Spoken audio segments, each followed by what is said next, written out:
জীবন কবি বিহিত কল্প সর্বম শ্রবণ মঙ্গল শ্রী পদাতত ভূমি বিনন্তি যে ভূমিকা জানান। আমাদের সকলের আধ্যাত্মিক গুরু ভগবান শ্রীরামকৃষ্ণ পরমহংসদেব, আমাদের সকলের মা জগৎজননী মা শারদা এবং যুগাচার্য বিশ্বনাথী পদকমলে আমার আভূমি প্রণতি এবং আমাদের এই অত্যন্ত পবিত্র স্থান পরম পুরুষ শ্রী রামকৃষ্ণ সেবা সঙ্গে উপস্থিত যে কজন আছেন তাদের আমার অন্তরে শ্রদ্ধা এবং নমস্কার। আমরা মাস্টারমশাই বন্দনা করতে যে অমর সৃষ্টি শ্রী শ্রী রামকৃষ্ণ কথামৃত পাঠ এবং অনুধান করছি। আজ অষ্টম পরিচ্ছেদ, যেখানে শিরোনাম আছে বাবুরাম প্রভৃতির সঙ্গে ফ্রি উইল সম্বন্ধের কথা, তোতাপুরি আত্মহত্যার সন্দর্ভ, সে বিষয়ে পাঠ এবং আলোকপাত করা হবে। ঠাকুর শ্রীরামকৃষ্ণ দক্ষিণেশ্বর মন্দিরে বৈকালবেলা নিজের ঘরে পশ্চিমের বারান্দায় কথা বলতেছেন। সঙ্গে বাবুরাম মাস্টার রামদয়াল প্রভৃতি। ডিসেম্বর 1882 খ্রিস্টাব্দ। বাবুরাম, রামদয়াল ও মাস্টার আজ রাত্রে থাকিবেন। শীতের বড়দিনের ছুটি হইয়াছে। মাস্টার আগামীকাল থাকিবেন। বাবুরাম নতুন নতুন আসিতেছে। অর্থাৎ এই যে ডিসেম্বর মাসের 1882 সালের কথা হচ্ছে, সেই খ্রিসমাস ঈদ বা বড়দিনের ছুটি পড়েছে, শীতও পড়েছে এবং বাবুরাম মাস্টারমশাই সবাই এসছেন এবং তারা রাতের বেলা থাকবেন। যেদিনের কথা তার পরদিনও থাকবে। আসলে এই বাবুরাম মহারাজ, যার সন্ন্যাস জীবনের নাম হয়েছিল স্বামী প্রেমানন্দ, আটপুরে যার বাড়ি, এবং সেই বাবুরাম মহারাজ অর্থাৎ বাবুরাম ঘোষ, তিনি ঈশ্বরচন্দ্র বিদ্যাসাগরের ওই শ্যামবাজার মেট্রোপলিটন ইনস্টিটিউশন, যার প্রধান শিক্ষক ছিলেন সেই মাস্টারমশাই বন্দনা করত, সেই স্কুলেরই ছাত্র ছিলেন। এবং মাস্টারমশাইকে বলা হতো যে ছেলে ধরার মাস্টারমশাই, কারণ তিনি যাদের মনের মধ্যে উচ্চ মার্গের উচ্চ কোটি, তাদের সবাইকে ধরে ধরে ঠাকুরের কাছে নিয়ে যেতেন। যেরকম বাবুরাম ঘোষকেও নিয়ে গিয়েছিলেন, পূর্ণচন্দ্র ঘোষকেও তিনি নিয়ে গিয়েছিলেন, এরকম আরও অনেকে। তা সেই বাবুরাম ঘোষ আজকে এসেছিলেন। আর এই বাবুরাম সম্বন্ধে একটা কথা বলার ব্যাপার আছে যে একদিন বৈকুণ্ঠনাথ সান্যাল বাবুরাম প্রবেশিকা পরীক্ষা দেওয়ার পরে সেই পরীক্ষায় পাস করেনি, ফেল করেছিল। ঠাকুরের কাছে যখন নিয়ে যায়, ঠাকুরকে বলেন ও এবার প্রবেশিকা পরীক্ষায় পাস দেয় না। তখন ঠাকুর রামকৃষ্ণদেব বলেছিলেন, ভালোই তো হলো, ও পাস মুক্ত হল। যার যটা পাস তার তটা পাস। অর্থাৎ প্রথম পাস কয়েকবার দৌতাসা, সেই পাস মানে আমাদের এই পুঁথিগত বিদ্যার পাস হবে। আর পরের পাস কয়েকবার তার পাস মানে হচ্ছে বন্ধনমুক্ত। অর্থাৎ ঠাকুর বলতে চাচ্ছেন ওর ওই সুকল চালকলা বাঁধা বিদ্যার দরকার নেই। ও তো উচ্চ মার্গে, ও তো আধ্যাত্মিক জগতের সীমা পরিসীমায় পরিভ্রমণ শুরু করেছেন। ঠাকুর শুরুতেই সেটা বলেছিলেন এবং আজকে সেই প্রসঙ্গটা একটু পরে আসবেও একটা জায়গায়। তাই বলছেন বাবুরাম নতুন নতুন আসিতেছেন, মাস্টারমশাই নিয়ে এসেছেন, সবে তিনি আসা শুরু করেছেন। শ্রীরামকৃষ্ণ ভক্তদের প্রতি ঈশ্বর সব করছেন, এই জ্ঞান বলে তো জীবন মুক্ত। কেশব সেন শম্ভু মল্লিকের সঙ্গে এসেছিল।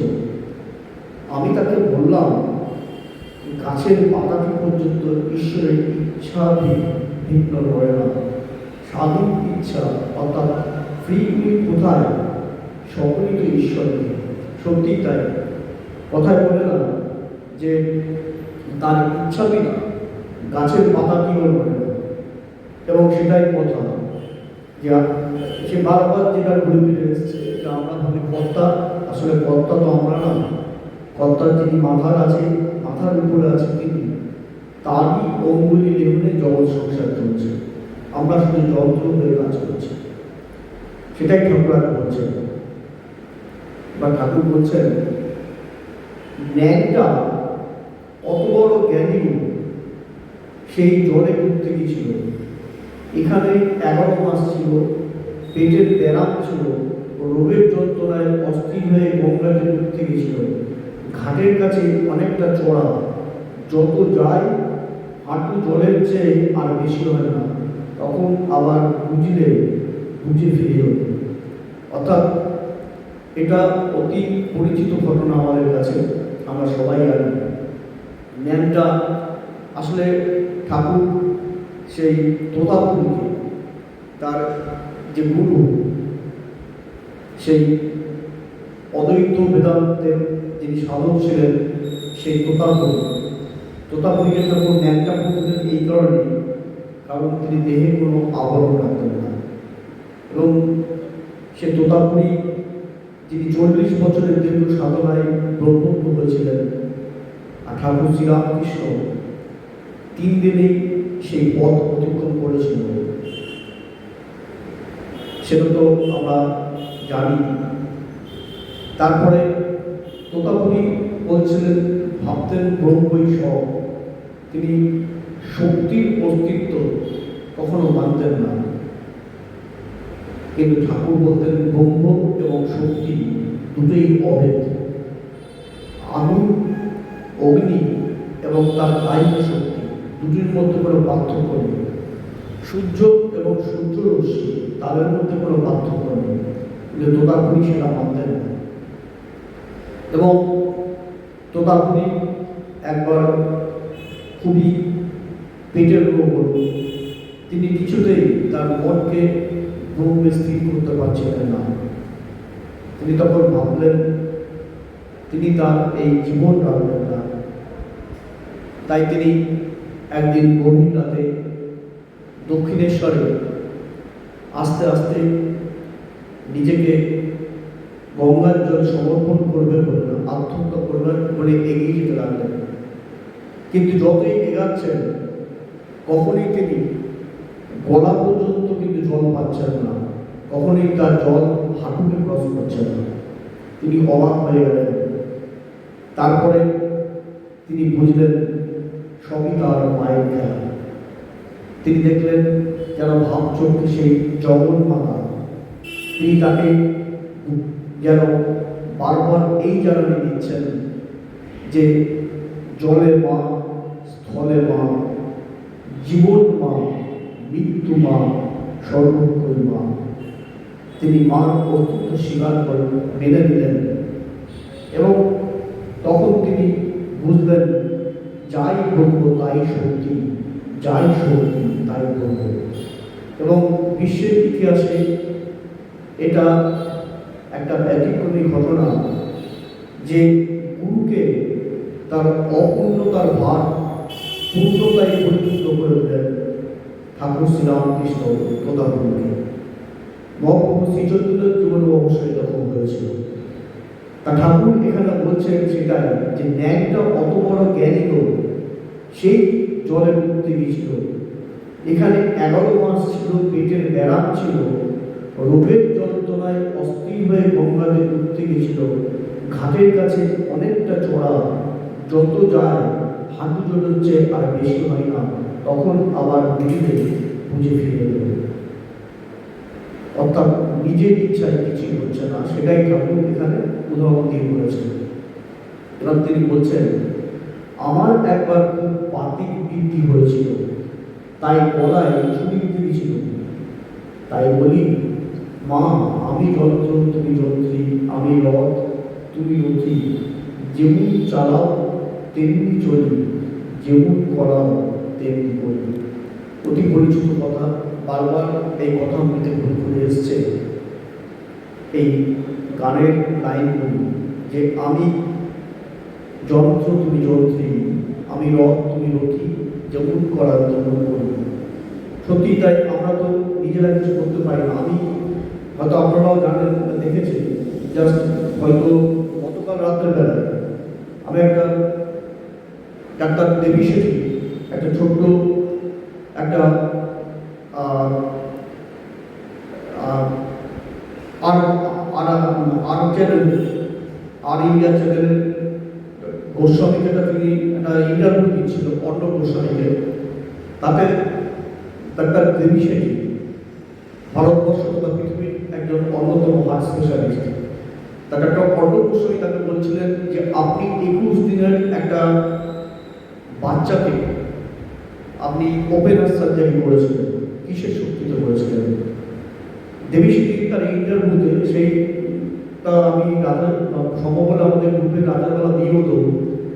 দেবী শেঠি তার ছোট্ট ইন্টারভিউতে ঠিক এই কথাই বলছিলেন যে আমরা যন্ত্র, আমরা কিছুই না, মাথার উপরে যিনি আছেন তিনি কর্তা, তিনি আমাদের যা করাচ্ছেন, আমরা মেশিনারি, তিনি আমাদের যে পথে চালনা করছেন ঠিক সে পথেই চলেছেন, আমরা কিছু করছি না। ঠিক এই কথাই ডাক্তার দেবী শেঠি তার কয়েকদিন আগের ইন্টারভিউতে এই কথা বলেছিলেন।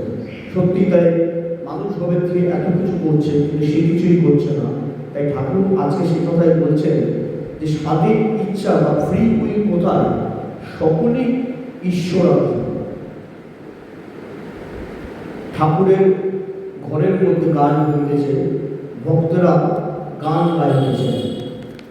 ঠাকুর একটা ঠাকুরের ঘরে গান হচ্ছে, ভক্তরা এই গানটাই করছেন যে হৃদি বৃন্দাবনে বাস যদি বড় কমলাপতি, ওহে ভক্তি প্রিয় আমার ভক্তি হবে রাধা সতী। মুক্তি কামনা আমারই, হবে বৃন্দে গোপনারী, দেহ হবে নন্দের পুরী, স্নেহ হবে মা যশোমতী। আমায় ধর ধর জনার্দন, পাপ ভার প্রবোধন, কামাতি ছয় কংস চড়ে ধ্বংস কর সম্পত্তি। বাজায় কিংবা বাসনি, মন ধূমকে বশ করি, কৃষ্ট হৃদি বসতে পুরাও কৃষ্ট এই মিনতি। আমার প্রেমরূপ যমুনা কুলে, আশা বংশী বটকুলে, সদা প্রেমে সদাই ভাবে শপথ কর বসতি। যদি বলো রাখাল প্রেমে বন্দী থাকি প্রথমে, তবে জ্ঞানহীন রাখাল তোমার দাস হবে হে দাসরথী। এটা দশরথী দাসের একটি বিখ্যাত গান, হৃদি বৃন্দাবনে বাস। এখানে বলছেন ঠাকুর যে গানটা, হৃদি বৃন্দাবনে বাস করি কমলাপতি, ওহে ভক্তি প্রিয় আমার ভক্তি হবে রাধা সতী। মুক্তি কামনা আমার হবে বৃন্দে গোপনারী, দেহ হবে নন্দের পুরী, স্নেহ হবে মা যশোমতী। হৃদি বৃন্দাবনে বাস করো কমলাপতি, অর্থাৎ বৃন্দাবন আমরা তো আলাদা করে পাচ্ছি না। হৃদি বৃন্দাবনে বাস করো কমলাপতি, বৃন্দাবন তো আমরা আলাদা করে পাচ্ছি না। তাই নিজেদের মনের ভিতরে সেই বৃন্দাবনকে আমাদের তৈরি করতে হবে। তুমি ওহে ভক্তি প্রিয় আমার ভক্তি হবে রাধা সতী। তুমি যদি মা আমাকে ভক্তি দাও, তুমি যদি আমাকে কৃপা করো, তবে আমার হৃদয়ে সেই বৃন্দাবন রচিত হবে এবং এই নিষ্কাম ভালোবাসাই হবে রাধা সতী। তখন কি হবে? দেহ হবে নন্দের পুরী, স্নেহ হবে মা যশোমতী। তখন আমার যে শরীর, সেই শরীরটা হবে নন্দ রাজার সেই রাজপ্রাসাদ, এবং মা যশোমতী যেন স্নেহশীলা হয়ে আমার হৃদয়ে থাকবেন। আমায় ধরো ধরো জনার্দন, পাপ ভার গোবর্ধন, কামাদি ছয় বংশ চরে, ধ্বংস করো সম্প্রতি। আমায় ধরো ধরো জনার্দন, যে পাপ ভার গোবর্ধন, কামাদি ছয় বংশ চরে, ধ্বংস করে সম্প্রতি। অর্থাৎ কামাদি ছয় বংশ চরে, কংস, আমাদের মনের মধ্যে 6টি কংস আছে, 6টি রিপু আছে, কাম, ক্রোধ, লোভ, মোহ, মদ এবং মাৎসর্য, এই 6টি কংস আছে। তাই বলছে আমায় ধরো ধরো জনার্দন, হে ভগবান তুমি আমায় সেফগার্ড করো, আমাকে এই আসক্তি থেকে, এই কালো পর্দার আবরণ আমার সামনে থেকে তুমি সরিয়ে দাও। পাপ ভার গোবর্ধন, তাহলে আমার এই পাপ ভার কমে যাবে এবং কি হবে, কামাদি ছয় কংস ছড়ে ধ্বংস করে সম্পদ। তাহলে এই 6 ঋতু, সেই 6 ঋতু ভগবান যদি আমার হাত ধরে তাহলে সেই 6 ঋতু ধ্বংস হবে। বাজারে কিংবা বাসনে মন ধেনুকে বশ করি, কৃষ্ট হৃদি গোষ্ঠে পুরাও কৃষ্ট এই বিরতি। বাজারে কিংবা বাসনে মন ধেনুকে বশ করি। হে ভগবান তোমার যে কৃপা বারিশ ধারা, তা যেন আমার উপরে আশীর্বাদ হয়ে ছড়ে পড়ে। আর তাহলে কি হবে, তাহলে হবে হচ্ছে মন ধেনুকে বশ করি। তাহলে আমার যে মন, যে মনটা বহির্মুখী, যে মনটা বিমুখ মন, ঈশ্বর থেকে দূরে সরে আছে, সেই মনকে আমরা বশ করতে পারবো এবং কৃষ্ট রীতি গোষ্ঠে পুরাও কৃষ্ট বিরতি।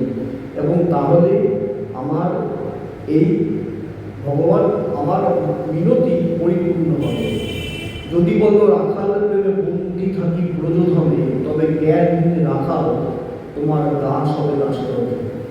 তাহলে ব্রজধামে নন্দের যে ধাম, কৃষ্ণের যে ধাম, সেইখানে যদি প্রেমে আমার মন আকুল হয়ে থাকে, তাই দাশরথী বলছেন তবে জ্ঞানহীন রাখাল তোমার দাস হবে দাশরথী। তাহলে জ্ঞানহীন রাখাল যে দাশরথী দাস, সেও তোমার দাস হবে। এটা দাশরথী দাসের এটি অতি বিখ্যাত একটা গান। তার মোটামুটি নির্যাসটা এরকম: নন্দন বাগানের স্নেহান্বিত বন্ধুগণ সঙ্গে আসে আছেন, নন্দন বাগানের স্নেহান্বিত বন্ধুগণ সঙ্গে আসে আছেন। ঠাকুর তাকে দেখিয়া বলিতেছেন, এই যে এর চক্ষু দিয়া ভিতরটা সব দেখা যাচ্ছে, শাস্ত্রীর দরজার ভিতর দিয়ে যেমন ঘরের ভিতরকার জিনিস সব দেখা যায়, শ্রীনাথ চক্ষুনাথ এরা নন্দন বাগানের ব্রহ্ম পরিবার হইত। ইহাদের মাটিতে প্রতি বৎসর ব্রাহ্ম সমাজের উৎসব হইত। উৎসব দর্শন করিতে ঠাকুর ঘরে গিয়েছিলেন। এটা একটা গুরুত্বপূর্ণ বিষয়, একটু বলার প্রয়োজন আছে।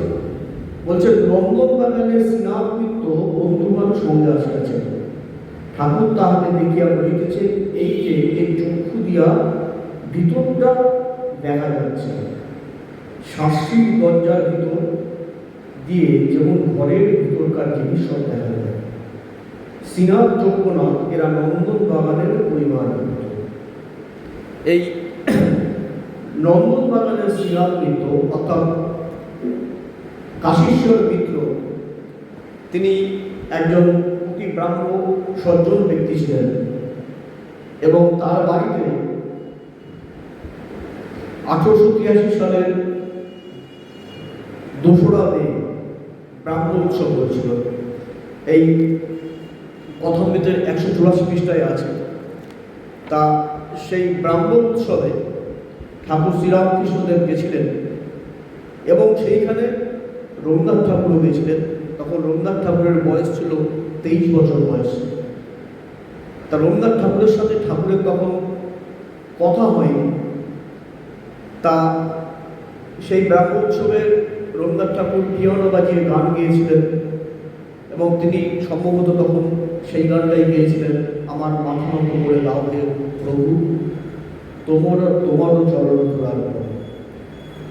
তো এখানে একটা কাণ্ড হয়েছিল যে ওই তার 2জন সন্তান, যাদের কথা বলা হচ্ছে শ্রীনাথ এবং যজ্ঞনাথ, তাদের বয়স তখন অনেক কম ছিল।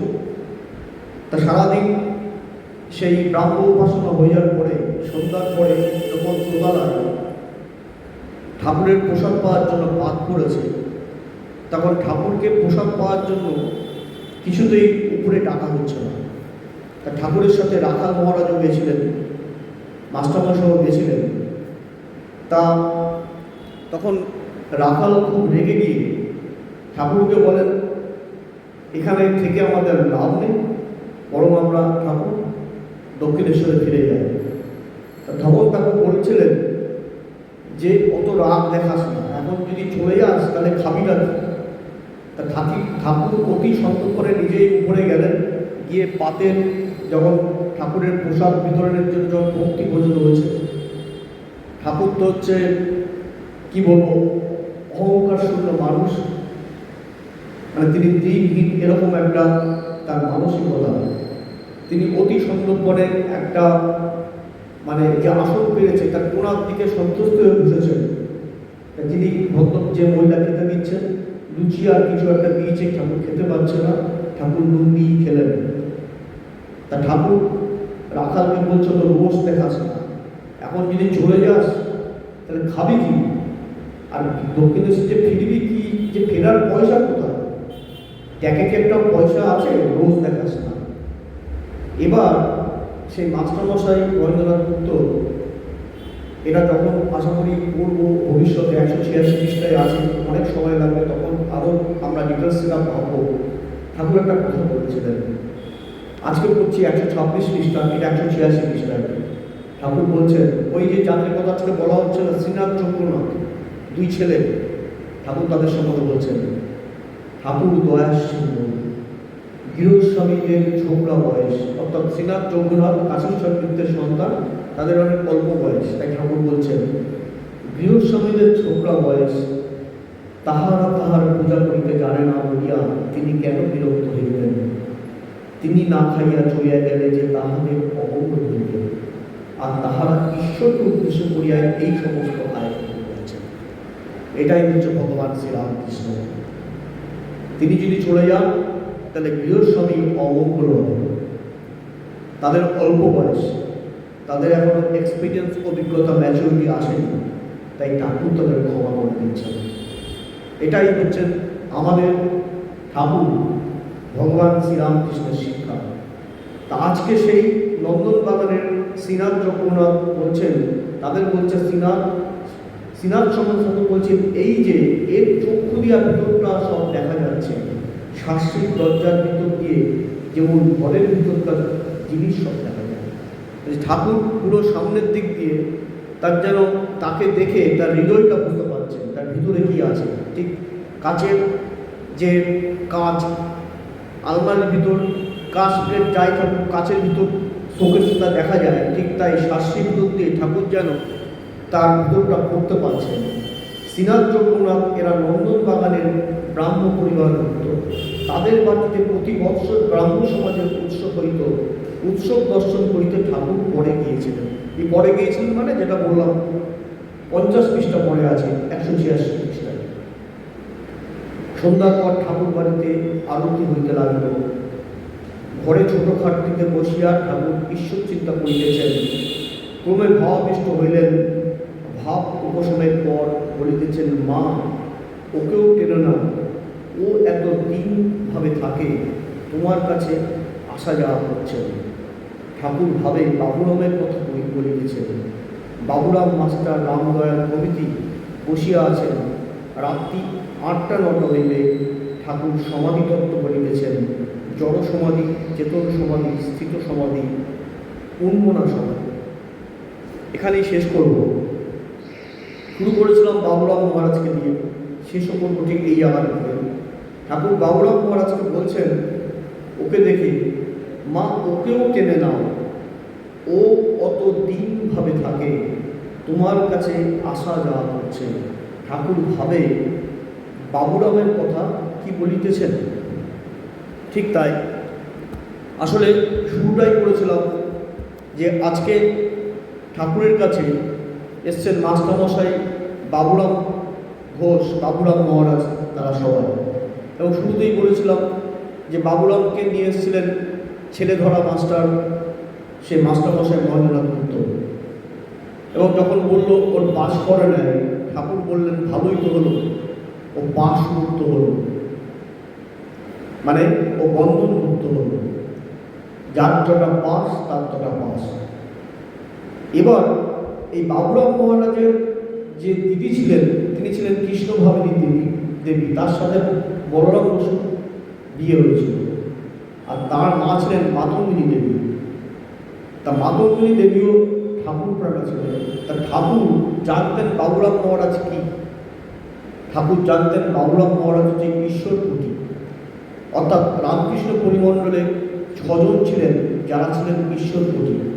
5 জন ছিলেন সন্ন্যাসী, নরেন্দ্রনাথ স্বামী বিবেকানন্দ, রাখাল মহারাজ স্বামী ব্রহ্মানন্দ, বাবুরাম মহারাজ স্বামী প্রেমানন্দ, যোগী স্বামী যোগানন্দ, নিরঞ্জন স্বামী নিরঞ্জনানন্দ, এবং আরেকজন হচ্ছে সংসারী পূর্ণচন্দ্র ঘোষ। হ্যাঁ, তা এই বাবুরাম মহারাজকে ঠাকুর চিনেছিলেন। তাই শুরুতেই বাবুরাম মহারাজ সম্বন্ধে ঠাকুর কৃষ্ণ তার মাকেই বলেছিলেন, মাতঙ্গিনী দেবীকে, আপনার সন্তানকে আমাকে দিয়ে দিন। তা মাতঙ্গিনী দেবী বলে, এতে তো আমার জীবন উদ্ধার হয়ে গেল, ঠাকুর ওকে আপনি আপনার পায়ে আশ্রয় দিচ্ছেন। তা ঠাকুর আজকে তাই বলছেন বাবুরাম মা সম্বন্ধে, মা ওকে টেনে নিন। মানে প্রত্যেকটা কথাই হচ্ছে ইন্টারলিঙ্ক করে দিতে। অর্থাৎ আমাদের ভগবান শ্রীরামকৃষ্ণ তিনি ওই শ্বাসের ভিতর দিয়ে হৃদয়টা দেখতে পারতেন। তিনি দেখে বুঝতেন কাকে দিয়ে আগামী দিনে কি কাজ করাতে হবে। শ্রীনাথ চক্রনাথকে দিয়েও তিনি বুঝেছিলেন কী করতে হবে। তাই আজকে ঠাকুরের যে আমরা অনুধ্যান করলাম, সেখানে মূল বিষয় ছিল ফ্রি উইল, অর্থাৎ স্বাধীন চিন্তা বলে কিছুই নেই। আমরা ভাবি আমরা কর্তা, আসলে আমরা কিছুই কর্তা নই। আমরা অহংকারে পরিটুকুরে ভাবছি আমরাই সব করছি, আসলে কর্তা হচ্ছে মাথার উপরে যিনি আছেন তিনি যেভাবে চালাচ্ছেন আমরা সেভাবে চলছি। সেটা যদি আমরা ভুলে যাই তাহলে আমাদের মতো বোকা আর কেউ নেই। শিব শিব মহাশিব, শিব রাম কৃষ্ণ নাম, ব্রহ্মা বিষ্ণু সর্বদেব, রামকৃষ্ণ নিত্য নাম।